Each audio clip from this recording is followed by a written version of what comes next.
Hello. In this video, we're going to learn how to invite our patients into the Cognifit platform and assign activities to them.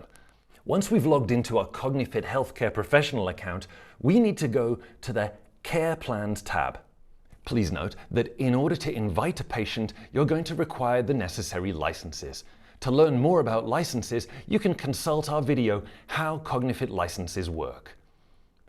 Once we're on the Care Plans tab, we will have different options to decide to whom we want to send the activities. Add one or several new patients manually. Add a list of patients automatically from a CSV file. Add existing patients if you have already invited them before. Once the participants have been added, they will appear on the right side of the screen. Simply click on the patient's name to avoid having to enter their data again. Well, now we're going to focus exclusively on the first option. To learn more about the second option, please refer to our video, How to Add a Patient Database.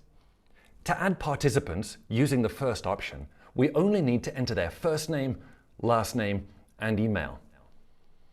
Now, it's important to remember that you don't actually need to use the full real name of the patient. If you prefer, you can use a code name, so patient 1, patient 2, etc. To be able to invite patients, you're going to need their email address, and their email address cannot be associated with any professional account. Once we've added the patient's information, we have two options. One, if we only want to invite one participant, we can click on the Continue button. Two, if we want to send the same activities to multiple patients, we can click the Add Another Patient button. Now we need to choose what type of activity we want to send to the selected patients. A. Send an evaluation. It's the right choice if you'd like to evaluate the cognitive state of the patient. B. Send a training program.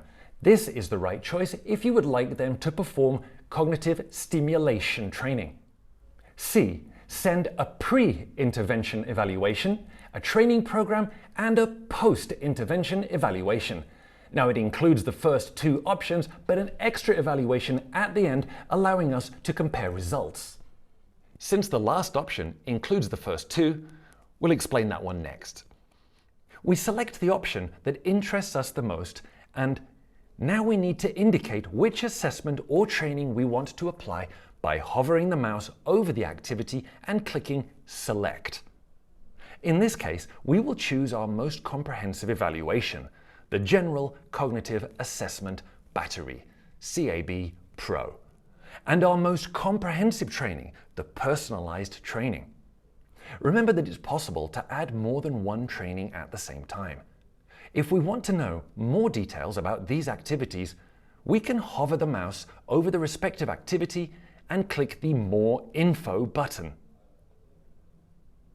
On the right side of the screen, we can see the details of the activities we've selected. If we've chosen an assessment, we can choose whether we want the questionnaire to be self-administered or not. If the questionnaire is self-administered, then the questions will appear before the evaluation task. But if we prefer that the questionnaire is not self-administered, then we ourselves get the question as we generate the report. It's necessary to be in contact with the patient so we can read them the questions. This option is particularly suited for patients under the age of 16. If we have chosen a training program, we will need to define if we want to include breaks between sessions to prevent our patients from doing more than one session in a row within that time interval. We will also need to decide the duration of the training program, indicating how many months we want our patient to train. Please ensure that you have all necessary licenses to invite the patients. Once this is done, press the Continue button.